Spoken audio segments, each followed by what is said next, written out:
الإبانة عن شريعة الفرقة الناجية ومجانبة الفرق المذمومة.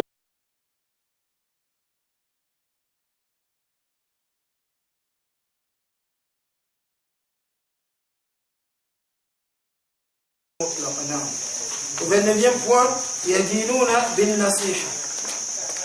Yadinoun, ça veut dire qu'ils adorent Allah subhanahu wa ta'ala. Par quoi? Par le conseil. Naam. Yadinouna bin Nasiha, lillah subhanahu wa ta'ala. Ils conseillent, ils portent conseil pour la cause d'Allah subhanahu wa ta'ala. Donc nous comprenons ici, ya Akhi, que si ton frère se trouve dans une situation dans laquelle il a besoin d'un conseil et que tu n'observes pas dans ton conseil la richesse de l'agrément d'Allah et de lui indiquer en cette affaire ce qui est conforme au vouloir d'Allah subhanahu wa ta'ala, tu vas délaisser la voie du messager d'Allah sallallahu alayhi wa sallam et des salafs. C'est pour ça, chers frères, que souvent, pour être un vrai frère pour ton frère, tu dois être amer pour lui. Naam. Parce que souvent, tu ne peux pas porter conseil à ton frère sans lui faire mal. Parce que ce que tu sais qu'il veut entendre n'est pas ce qu'il doit entendre. Et en face d'une telle situation, tu te demandes, tu t'éprouves toi-même. Et tu sais, si tu es son frère en Allah, subhanahu wa ta'ala, ou si tu es son frère, pour qu'il soit content de toi. Non. Donc, yadinouna bin nasiha lillah. On porte conseil pour la cause d'Allah, subhanahu wa ta'ala. Même si ton frère doit se fâcher parce que tu lui as porté conseil, conformément aux injonctions d'Allah, qu'il se fâche. Et toi, tu dois porter conseil pour Allah et conformément aux injonctions d'Allah subhanahu wa ta'ala. C'est pour ça aussi, chers frères, que tu ne dois pas te fâcher de ton frère qui t'a porté conseil parce qu'il a dit ce qui ne te plaît pas. Mais tu dois te fâcher si tu découvres qu'il t'a porté conseil dans le mauvais sens. Même si en ce moment, tu voulais entendre ce qu'il t'a dit. Parce qu'il t'a égaré en fait. Non? Et même si souvent, c'est pas suivi dans le cœur, qu'on nous dise des choses qui ne sont pas correctes en nous, c'est le djihad, ya. Tu l'avales, tu rentres, tu réfléchis. Quand ton esprit revient, tu l'acceptes. Le tout, c'est que les conseils qu'on te porte soient pour Allah, de même que celui que tu portes, qu'il soit pour Allah subhanahu wa ta'ala, et conformément au vouloir d'Allah subhanahu wa ta'ala. Naam. Dans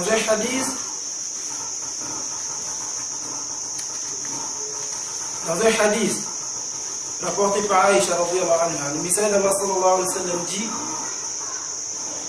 Man iltamasa rida Allah bi sakhati an-nas radiyallahu anhu wa arda anhu an-nas. Quiconque recherche l'agrément d'Allah tabaraka wa ta'ala en causant la colère des gens, Allah subhanahu wa ta'ala va l'agréer et faire que les gens l'agréent. وَمَنِ الْتَمَسَ رِضَى النَّاسِ بِسَخَطِ اللَّهِ سَخِطَ اللَّهُ عَلَيْهِ وَأَسْخَطَ عَلَيْهِ النَّاسِ. Et quiconque recherche l'agrément des gens en provoquant la colère d'Allah tabaraka wa ta'ala, Allah va être en colère contre lui et faire que les gens soient en colère contre lui. Donc quand tu vas porter conseil à ton frère, sache que si tu lui portes un conseil pour Allah et conformément à l'ordre d'Allah, même s'il se fâche, là, en ce moment, naam, tôt ou tard, il reviendra vers toi et tu le reconnaîtras comme un frère sincère. Mais si tu lui portes conseil pour lui faire plaisir, Wallah, tôt ou tard, il se rendra compte que tu n'es pas un frère sincère.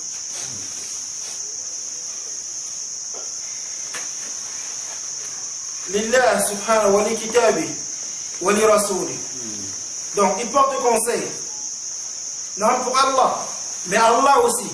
Non, ça veut dire quoi? Nous allons expliquer. Et au livre d'Allah. Non, wa li a'immatil muslimin wa ammatihim. Al-Nasiha, les savants l'ont expliqué par badul khayr. C'est-à-dire faire du bien à autrui. Non. Al-Nasiha lillah, ça veut dire se tenir dans le bien vis-à-vis d'Allah subhanahu wa ta'ala. C'est-à-dire se conformer à l'ordre d'Allah subhanahu wa ta'ala en toutes choses. Ça c'est Al-Nasiha lillah. Wa li kitabi, se tenir conformément, se tenir correctement vis-à-vis du Coran. C'est-à-dire quoi? L'explication viendra, Inch'Allah. Wali Rasouli, se tenir conformément, correctement vis-à-vis du messager d'Allah sallallahu alayhi wa sallam. Et se tenir et porter conseil aux dirigeants des musulmans et à l'ensemble des musulmans. Naam. Et tel que nous l'avons expliqué, Al-Nasiha signifie Bazlul Khayr. C'est-à-dire, lorsqu'on dit ici Al-Nasiha li a'immatil muslimin, c'est faire tout ce qui est profitable aux dirigeants des musulmans dans leur responsabilité vis-à-vis des musulmans. Naam. Cela renferme le fait, si vous faites partie du cercle de ceux qui peuvent leur parler, de leur porter conseil verbalement. Naam.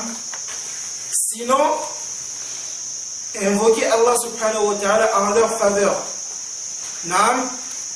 Leur apporter des informations dont ils ont besoin pour tenir leurs responsabilités de dirigeants vis-à-vis des musulmans. Bref, tout le bien que vous pouvez faire en faveur du dirigeant musulman rentre dans Al-Nasiha li a'immatil muslimin wa ammatihim.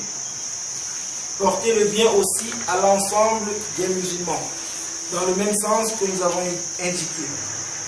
Non. Leur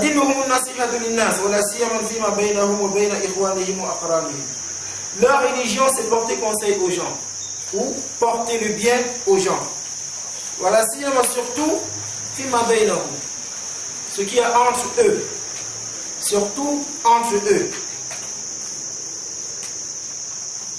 Wallah, je répète que chacun doit s'examiner entre lui et Allah à la lumière de ses enseignements. Parce qu'il y a des signes qui ne trompent pas. Si aujourd'hui, après des années et des années de l'entrée de la sunna dans notre pays, nous piétinons encore, c'est que nous ne mettons pas ceci en pratique. Il faut qu'on nous dise la vérité. Il faut qu'on se dise nos vérités. Non, nous avons besoin d'un djihad dur dans nos cœurs. Allah. Non, la vie est dure. Non. Non, les possibilités ne sont pas nombreuses. Non. Non, se mettre ensemble c'est difficile. Non. Mais celui qui supporte la difficulté d'une chose, parce qu'il sait que c'est ce que Allah a commandé, c'est lui qui a la foi. Yarahi, examinons-nous à la lumière de ceci. Il ne faut pas qu'on se parle, qu'on se dise des choses qui nous plaisent. Non. Et qu'on s'évite de nous dire des vérités qui, même si elles ne nous plaisent pas, sont la seule voie qui peut nous mener au bien.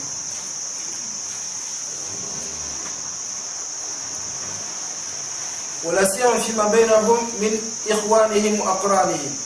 نعم. Entre eux, frères, ou aqranihim, et égaux, et semblables. Naam. Parce qu'il y a ikhwa, souvent il est difficile de dire la vérité à ton semblable. Étudiant, souvent c'est difficile. Naam, tu as peur de lui dire que tu t'es trompé devant les gens.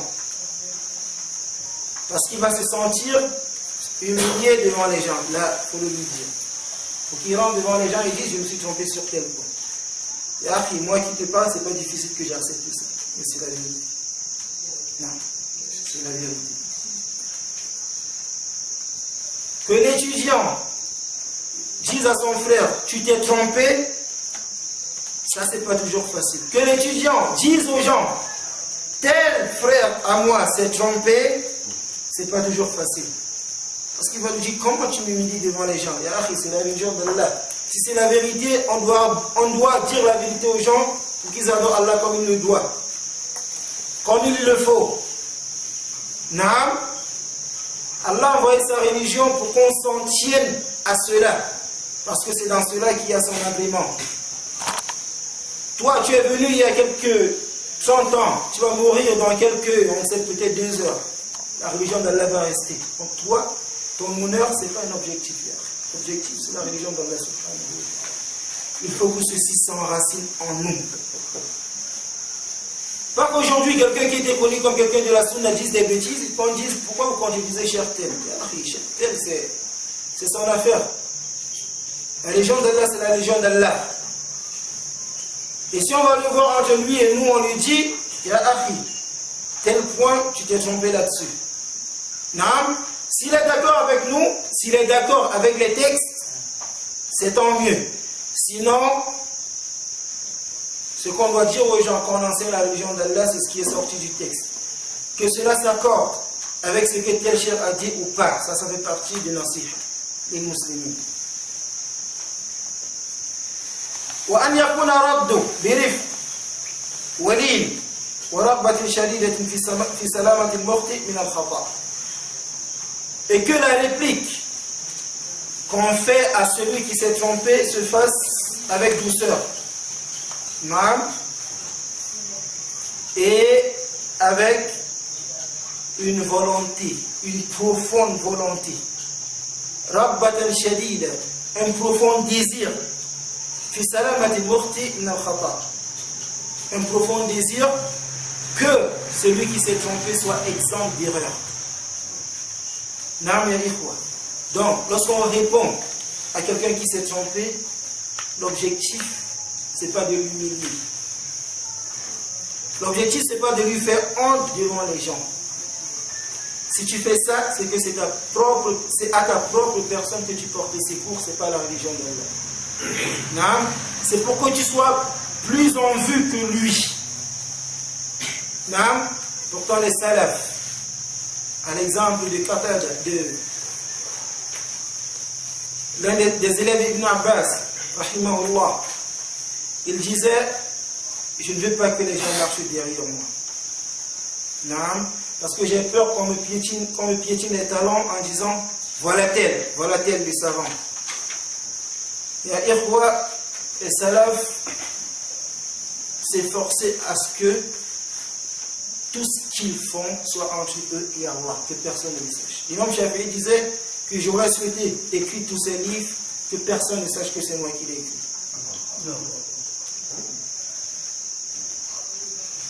Donc quand tu portes conseil à quelqu'un, que ce soit pour que tu sois délivré de l'erreur, pas pour montrer ses défauts aux gens.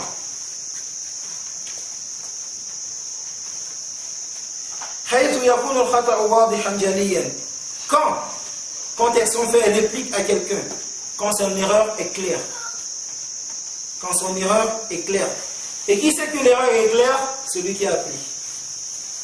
Et comment tu sais que l'erreur est claire? Quand ce qu'il a dit n'est pas conforme au dalil. Naam.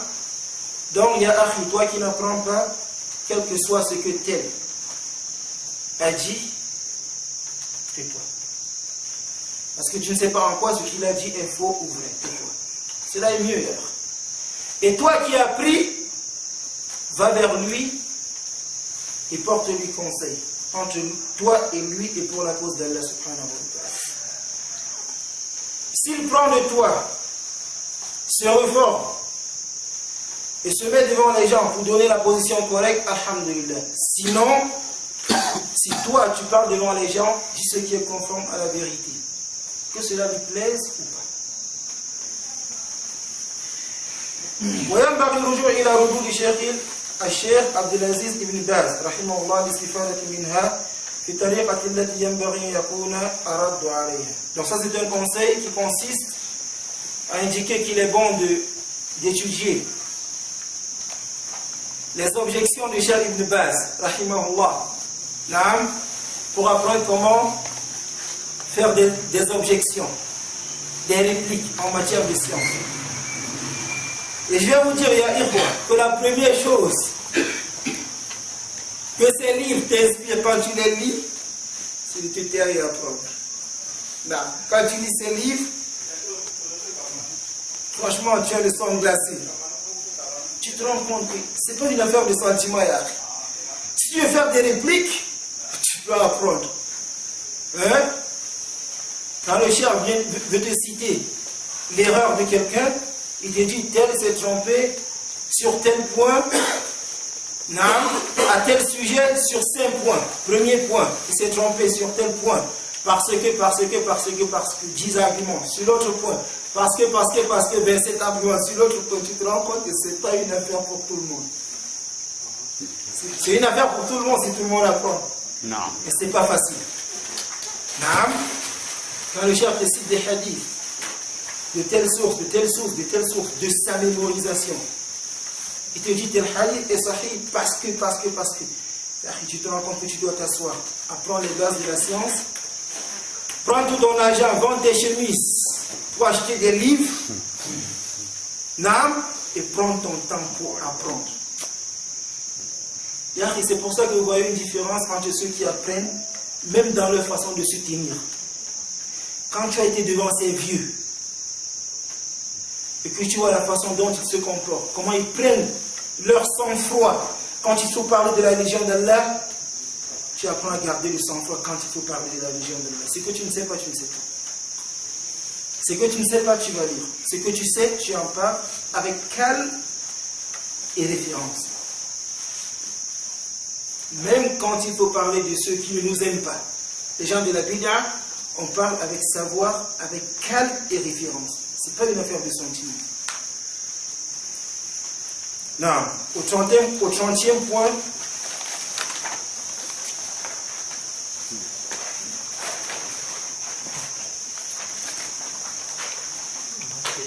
يسعون في طلب الكمال على قدر جهدهم واستطاعتهم. Ils font l'effort d'atteindre la perfection, d'après leur capacité, d'après ce qu'ils peuvent.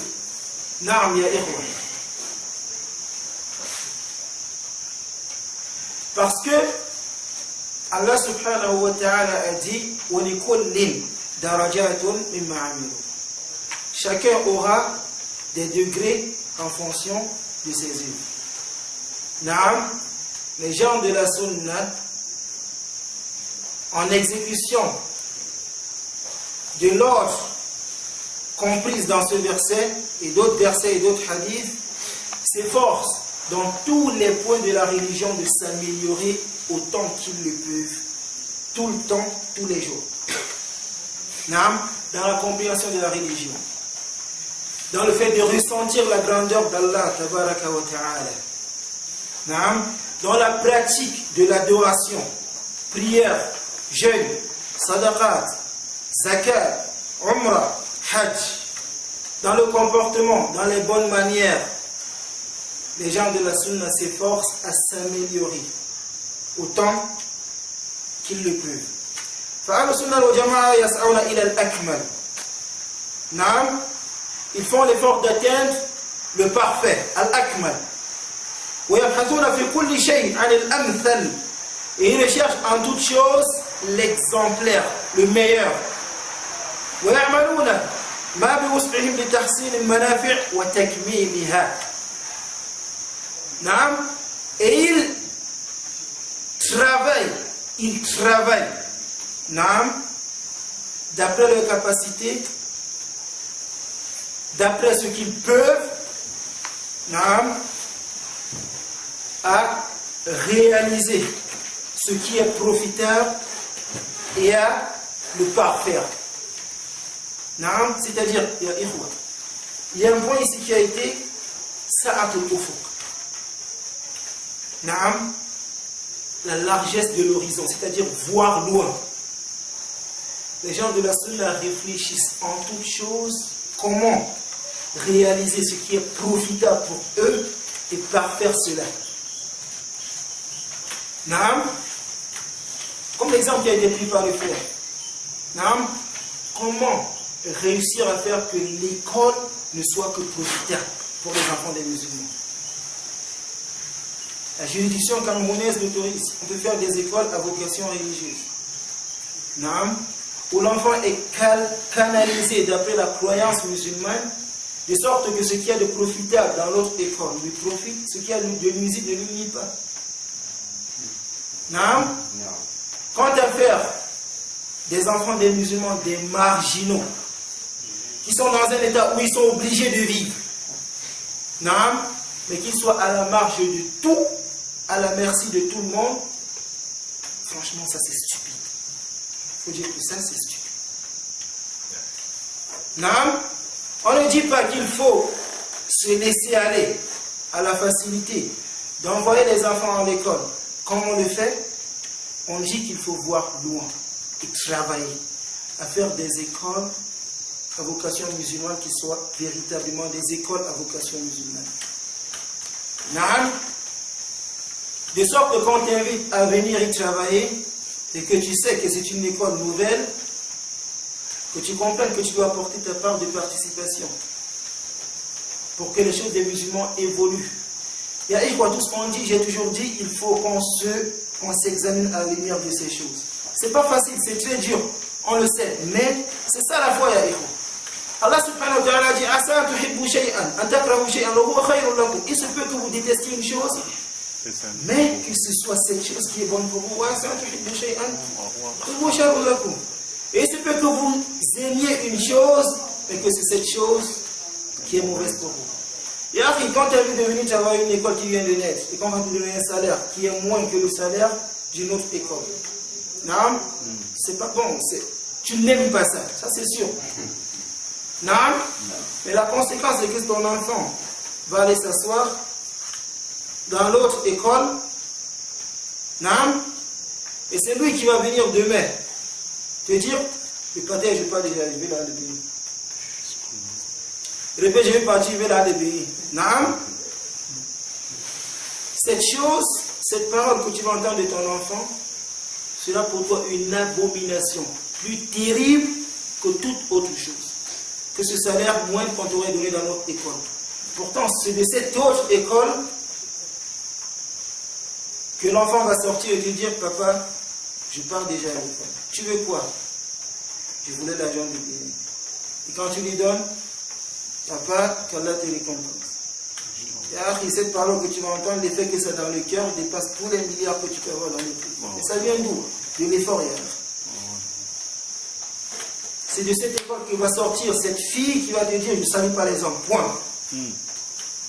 Et de l'autre, ce sera les Beyoncé, les Rihanna, les Shakira, telle grossesse par-ci, par-là, qui ne reconnaît aucune valeur,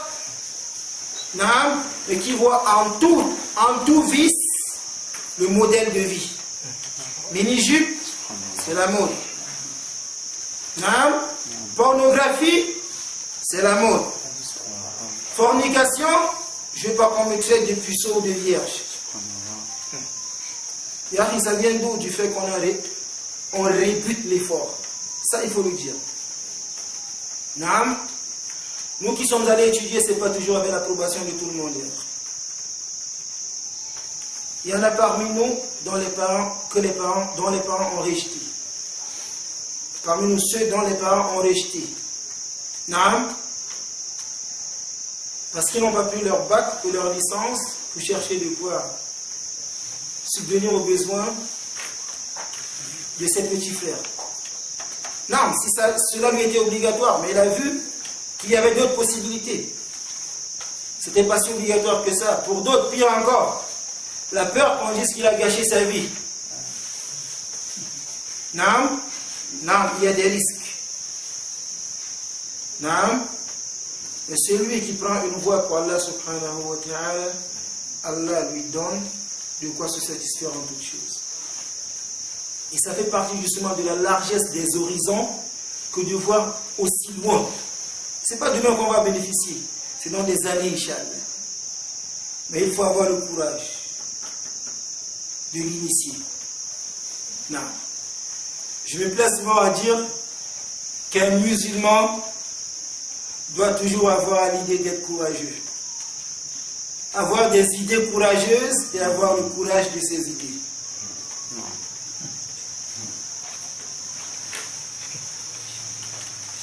Non.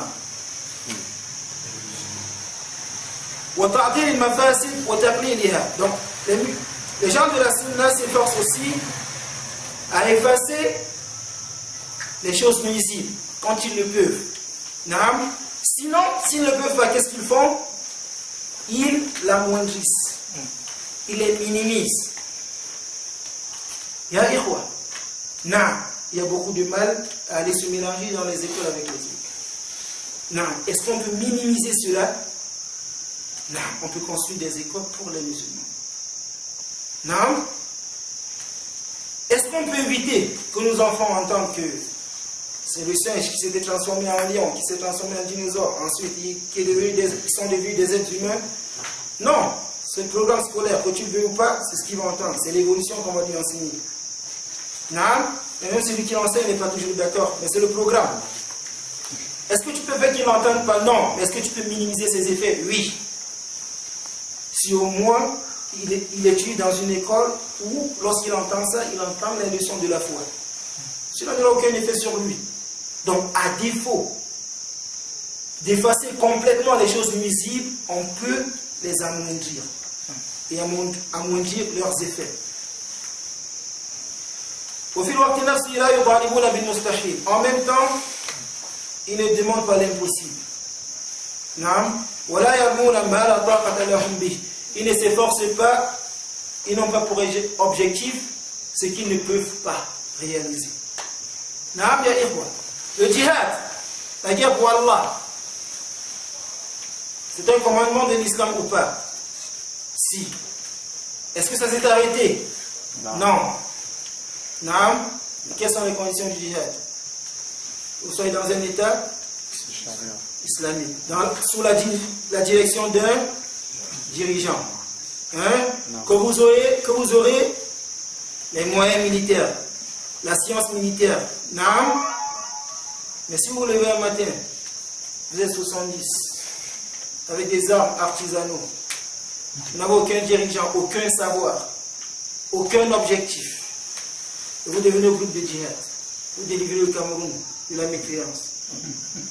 Non. Est-ce que ça, c'est faire ce pourquoi vous avez la capacité? Non. Est-ce que premièrement, vous avez la da'wa de la science? Non. C'est ça la première étape. La da'wa de la science. Non. C'est par la da'wa de la science que les musulmans ont formé un État qui était basé sur cette science. Et c'est parce qu'ils avaient le même objectif dans les cœurs, qu'ils ont eu des objectifs d'expansion. C'est sur la base de l'État, basé sur la foi et la pratique de la foi, que le djihad s'est lancé. Et que les gens sortent de n'importe où. Ils deviennent des moudjahidoun, sont des malades mentaux. Allah dit وَعِدُوا لَهُمْ مَا اسْتَطَعْتُم مِّن قُوَّةٍ وَمِنْ رِبَاطِ الْخَيْلِ تُرْهِبُونَ بِهِ عَدُوَّ اللَّهِ وَعَدُوَّكُمْ. Préparez pour vos ennemis ce que vous pouvez, comme force et monture, par quoi vous effrayez vos ennemis. Allah a enseigné la science de la guerre. La vraie guerre commence par la guerre psychologique. Si ton ennemi n'a pas peur de toi, à cause des moyens que tu es déjà battu. Même Allah nous a enseigné ça hier. Que les gens sortent de n'importe où, nous disent qu'ils sont Al-Qaïda, Daesh, telle chose, qu'ils font le djihad, là, si tu fais le djihad, commence par là où Allah subhanahu wa ta'ala a commencé. Et passe par là où Allah subhanahu wa ta'ala t'a demandé de passer. Non? C'est pour ça qu'il faut dire que Boko Haram c'est du désordre, que Al-Qaïda c'est du désordre, que Daesh c'est du désordre, que le front Al-Nusra c'est du désordre. Pas pour que les médias soient d'accord avec nous. Ça aussi, il faut le comprendre. Mais parce que cela n'est pas conforme au texte du Coran et de la Sunna. Naam, parce que les gens s'égarent dans deux voies. Naam, des gens qui répètent tout ce que les médias disent pour pas qu'on les taxe. Naam, et des gens qui sont dans l'extrême gauche, qui suivent les voies du shaitan, parce qu'ils ont mal compris la religion. À l'exemple de ceci, il y a des gens qui tellement ont peur d'être taxés de Boko Haram, qui demandent qu'on rase la barbe. Qui demandent qu'on ne dise plus tel est de la bid'a, tel est mubtadi, tel est... Non. Il faut dire que Boko Haram est du désordre et que la barbe, ce n'est pas Boko Haram qui l'a inventé. C'est le message d'Allah sallallahu alayhi wa sallam qui a demandé qu'on la porte. Boko Haram, c'est du désordre, c'est pas Boko Haram qui a demandé que les femmes se couvrent le visage. C'est le hadith du message d'Allah sallallahu alayhi wa sallam. Donc que les femmes se couvrent le visage, c'est pas une pratique de Boko Haram.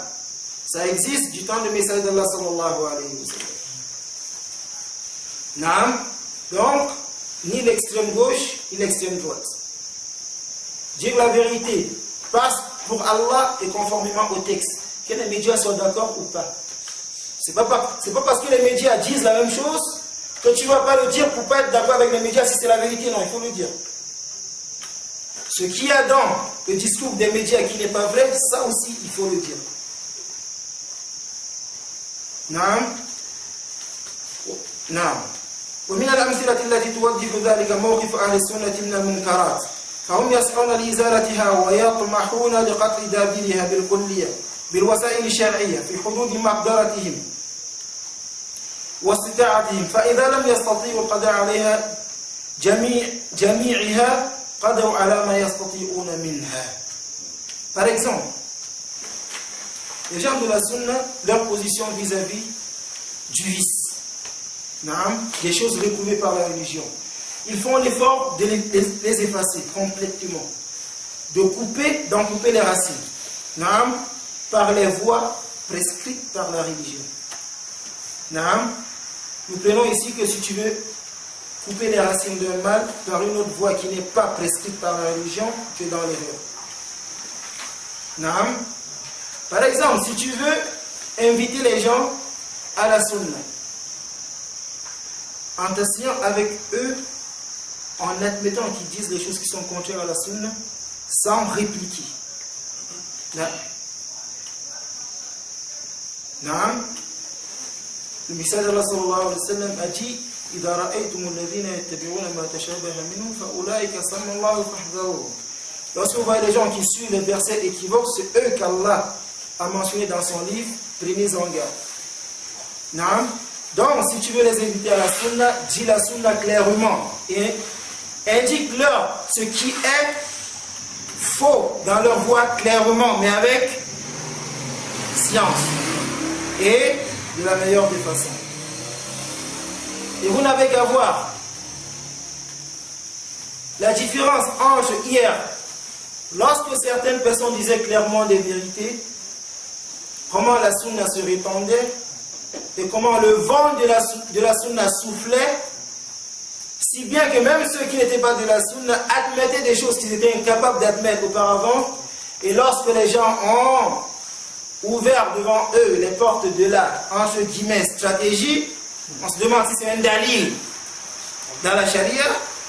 Voyez la différence entre hier et aujourd'hui. Pour voir si c'est de dire la vérité clairement qui ouvre les voies à la sunna, ou si ce sont ces fausses méthodes qui ont prouvé qu'elles ne font que du mal à l'islam et à la sunna. Demandons à Allah subhanahu wa ta'ala de nous guider et tout cela.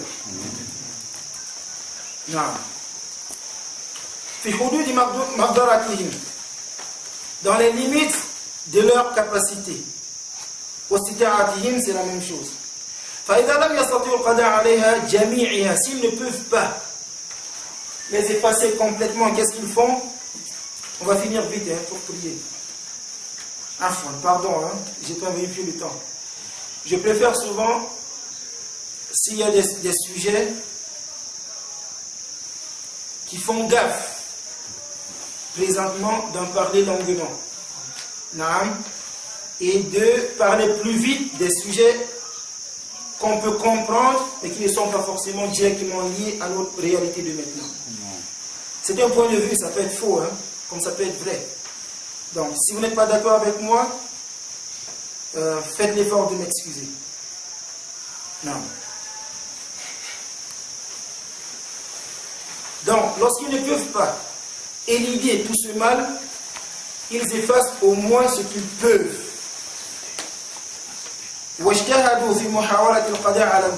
Et ensuite, ils essayent de faire quoi?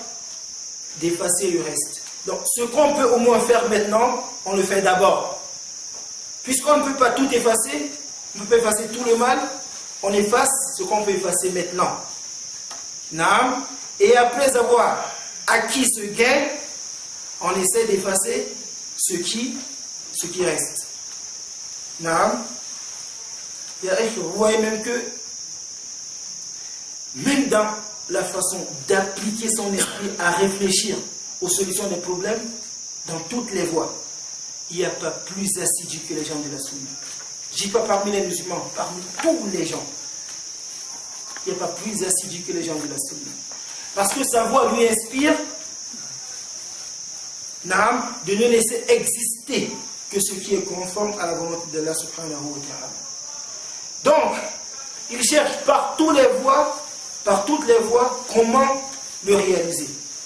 Si la charia ne lui a pas encore donné, si dans sa situation, il n'est pas en situation, il n'est pas en position de réaliser cela d'après la prescription de la charia, il réalise au moins le peu qu'il faut. Et vous voyez, il y a Ikhwa. Même les koufars en plus, c'est des musulmans.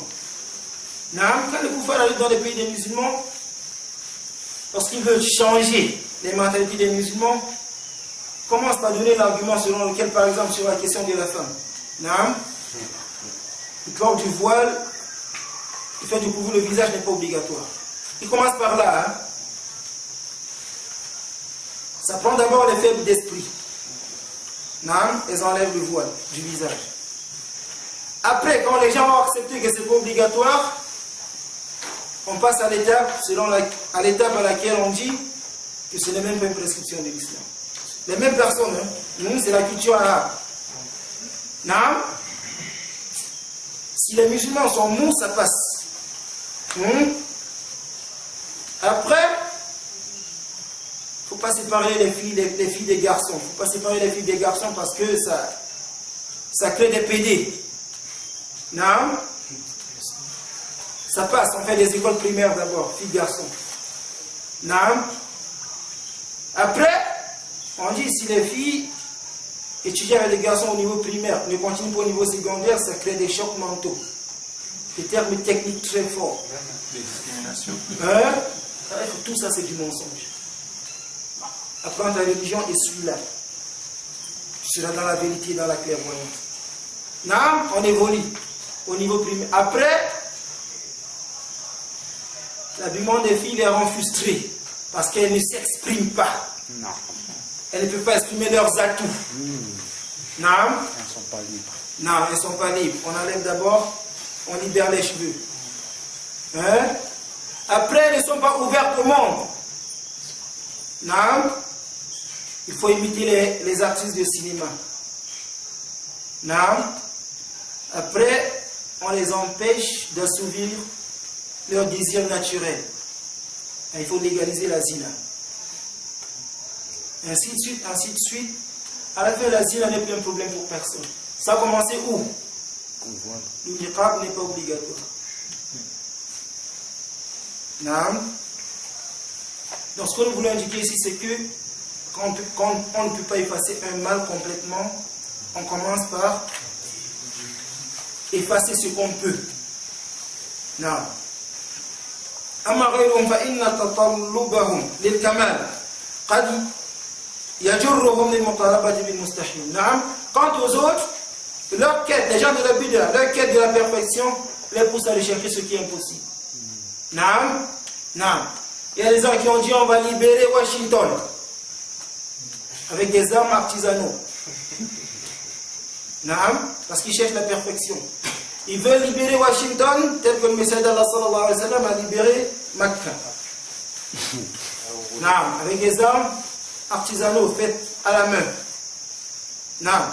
كما فعل الخوارج عندما حلوا بيعة أمير المؤمنين علي بن أبي طالب رضي الله عنه لأنه حكم الرجال في كتاب الله بزعمهم وقالوا لا نريد إلا مثل عمر بن الخطاب رضي الله عنه ولكن من أين يؤتى بمثل عمر بن الخطاب il y a un alif al-mad il y a 100 points يؤتى c'est une erreur d'impression. Les Khawarij, lorsque Ali radiyallahu anhu a demandé que le groupe de Muawiyah s'associe à son groupe pour qu'il cherche une solution, et qu'ils ont suscité des négociateurs des deux groupes, les Khawarij ont dit que Ali radiyallahu anhu a accordé le jugement aux hommes. Ils ont dit nous ne voulons pas de Amir, sauf s'il est semblable à Omar radiyallahu anhu. Ça veut dire que pour eux, si un khalif, exactement comme Omar, n'était pas du temps de Ali radiyallahu anhu, ils ne pourraient pas le reconnaître comme khalif. Ils ont demandé l'impossible. Et à cause de ça, ils ont déclaré la guerre au calife.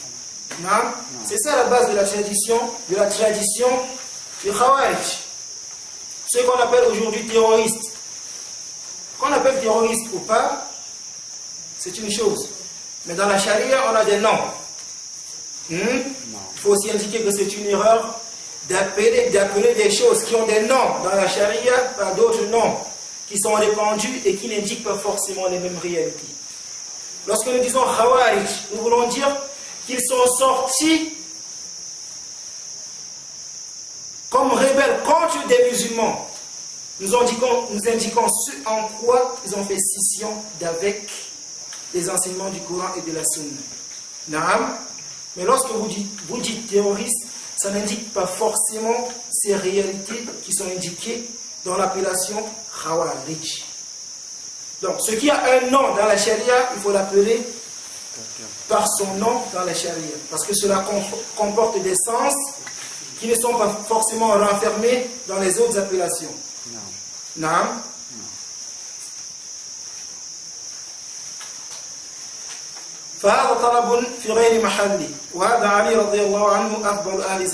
C'était donc une demande qui n'était pas à sa place.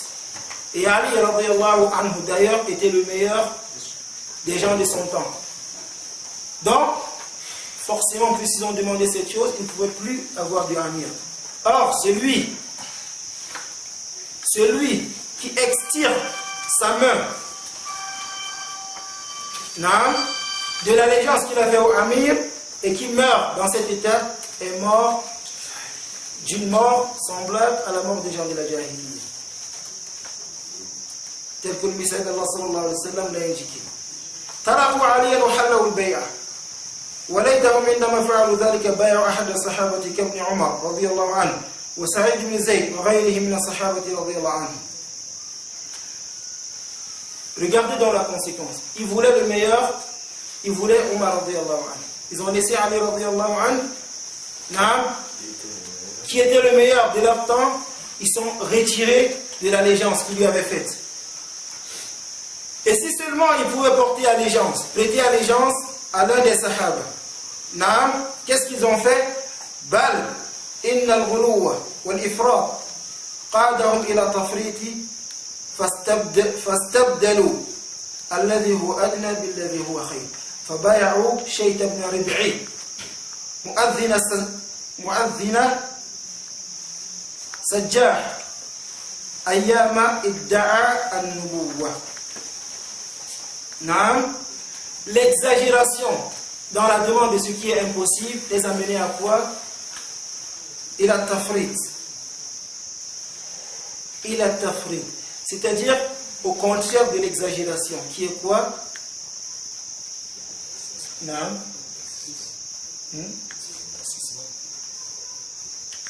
Il dit le laxisme. Non.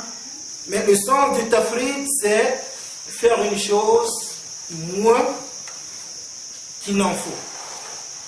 Non. Donc on peut le traduire par laxisme. Dans le sens général. Mais ici, ça veut dire ils ont fait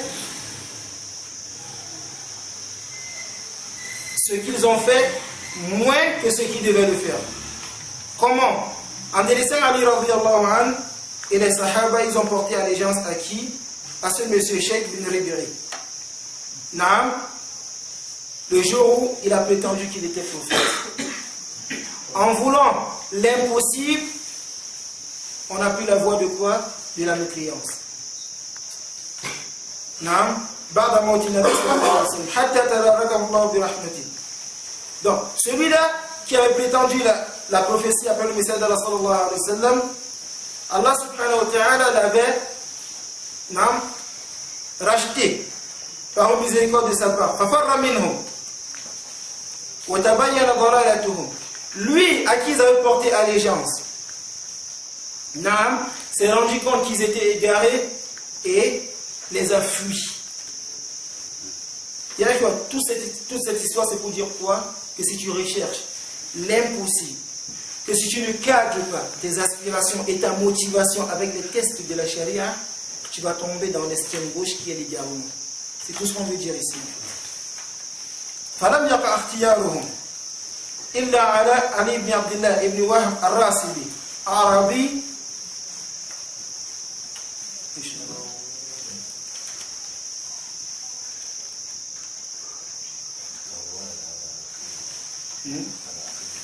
بوال على عقبيه لا سابقة ولا صحبة ولا فقه ولا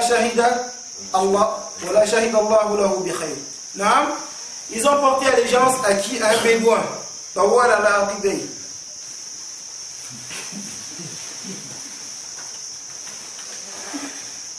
نعم, qui urinait sur ses talons. En fait, il veut dire, ça veut dire c'était quelqu'un d'ignoble en fait, sans valeur. La Sabira qui n'avait pas un passé glorieux. Voilà Sohba, qui n'était pas parmi les compagnons du message de la sallallahu alayhi wa sallam. Voilà Fiqh, qui n'avait pas appris. Voilà Shahid Allahu lahu bil khayr. Naam, et à qui Allah subhanahu, en faveur de qui Allah subhanahu wa ta'ala n'avait pas témoigné d'un bien. Naam, wa hadhihi al-hala tahsulu ma'a al-asaf kathiran. Naam, ya ikhwa, malheureusement ceci arrive beaucoup. Et comprenez que en fait il était le contraire de Ali. Il était tout le contraire de Ali. C'est pour ça qu'on a cité tous ces attributs là pour que vous compreniez que en voulant l'impossible, ils ont choisi l'opposé de ce qu'ils recherchaient. Non. Non, par exemple, ya ikhwa, le dirigeant musulman a pour objectif de faciliter l'établissement de la religion d'Allah. Non. Que les gens observent les prescriptions d'Allah subhanahu wa ta'ala en toutes choses. Que la société soit organisée selon le modèle musulman. Que la justice soit organisée selon le modèle musulman. Pourquoi? Pour empêcher que les injustes prospèrent. Naam. Mais Allah subhanahu wa ta'ala a indiqué la voie de l'évolution vers ceci, qui commence par l'apprentissage et la da'wah. Il y a des gens qui sont aujourd'hui ont recherché l'impossible, c'est-à-dire établir un État directement par la voie de la guerre. Naam. Au lieu de réaliser ces objectifs qui sont les objectifs du dirigeant, qu'est-ce qu'ils ont fait? Ils tuent des musulmans. L'objectif de la da'wah, l'objectif de l'État est de préserver les intérêts des musulmans, mais en recherchant l'impossible, ils sont devenus un danger pour les musulmans. Ya ikhwa, Al-Qaïda, de par le monde, a-t-elle, ou le groupe, a-t-il tué plus de musulmans ou plus de non-musulmans? Al-Qaïda, peut-être qu'on dit Al-Qaïda, c'est pas bien. Al-Qaïda. Ils ont tué plus de musulmans ou plus de non-musulmans? C'est parce qu'en cherchant la perfection par la voie de l'impossible, forcément tu tombes dans le vice. Dans le vice et le négatif. Boko Haram a tué plus de musulmans ou de non-musulmans. Plus de musulmans. Alors que l'objectif de l'État et même du djihad est de protéger les musulmans, parce qu'ils ont cherché l'impossible, parce qu'ils ont cherché les intérêts des musulmans par la voie de l'impossible, ils sont tombés dans le vice et le négatif. D'où l'importance d'apprendre à d'apprendre, de faire l'effort pour comprendre la religion. Que ta façon de vivre soit à la lumière de ce que tu as compris des textes de l'islam. Ça, c'est un objectif grand en soi, que personne ne doit négliger. فتجد بعض الغالين يتطلب الكمال مما يؤدي به إلى الانحراف عن منهج الحق في إنكار المنكر فتحدث فتنة البغي والاعتداء والخروج على الولاة. Tout ceci indique ce que nous avons dit. Il dit, tu trouves certains exagérateurs qui cherchent la perfection, qui cherchent la perfection, qui en cherchant la perfection est mené vers quoi? Al-inhiraf, la dépravation, ou bien al-inhiraf al-manhaj al-haq, qui est mené vers l'écartement de la voie de la vérité, fi inkar al-munkar, dans le fait de réprouver ce qui est réprouvable, de réprouver le mal. Il veut réprouver le mal, mais par la voie de l'impossible, il s'écarte de la voie de la vérité. Comme ceux-là qui ont prétendu, Boko Haram, qui prétendent qu'ils veulent écarter le dirigeant qui n'est pas musulman, d'après ce qu'ils disent, parce que c'est un mal, et puisqu'ils n'ont pas suivi la voie de la da'wa, qui est la voie prescrite par Allah subhanahu wa ta'ala, qu'est-ce qui en découle? Le mal, le trouble de parmi les musulmans. D'où est venu le fait qu'on interdise nos sœurs de voiler les visages? Du fait qu'ils ont voulu redresser les choses par la voie de l'impossible. D'où est venu, de par le monde, le discours selon lequel un salafi est un terroriste? Le 11 septembre, c'est vrai, on ne sait pas qui l'avait fabriqué. Allah. Mais quand même, c'est venu par là. Intégriste, fondamentaliste, extrémiste, tout ce qui est iste. Ça fait rire, mais c'est désolant. Au point qu'à l'époque de l'imam, des imams, Al-Albani, Ibn Baz, Ibn Uthaymin, à l'époque où tout le monde entier tremblait, pas sous le coup des armes, sous le coup de la da'wa, où l'islam se répandait à la vitesse de la lumière,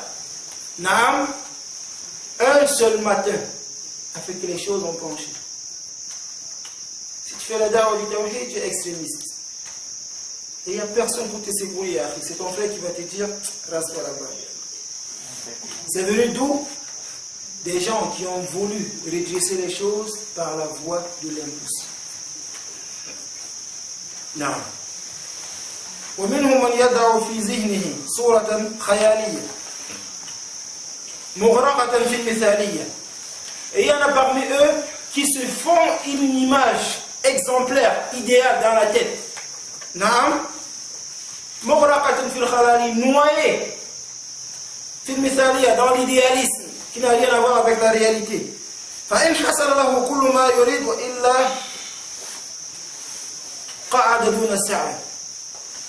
Il se représente cette réalité idéale et il se dit, si cela se réalise, j'aurai atteint mon objectif. Si cela ne se réalise pas, il s'assoit. Sans plus d'effort, sans plus d'action, sans plus d'effort,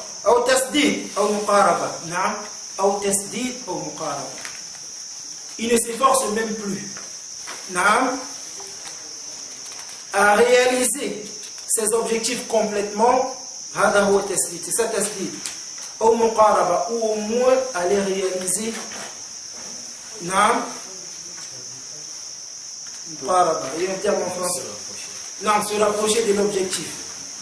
Non, le réaliser à peu près, c'est ce que je voulais dire. Ni le réaliser complètement, ni le réaliser à peu près. Pourquoi? Parce qu'il s'est forgé une image dans la tête qui correspond à ce qu'il veut. Pourtant, si tu veux le faire au texte, naam, tu veux le bien. Si tu peux le réaliser, alhamdulillah. Sinon, tu réalises ce que tu peux. Tu veux écarter le mal. Si tu peux l'écarter complètement, alhamdulillah. Sinon, tu en écartes ce que tu peux. Qu'Allah subhanahu wa ta'ala nous accorde le meilleur en toutes choses. Allahu a'lam. Sallallahu ala nabiyyina Muhammad wa alihi wa sahbihi wa sallam tasliman kathira. Assalamu alaykum wa rahmatullah. الشرح والإبانة على أصول السنة والديانة.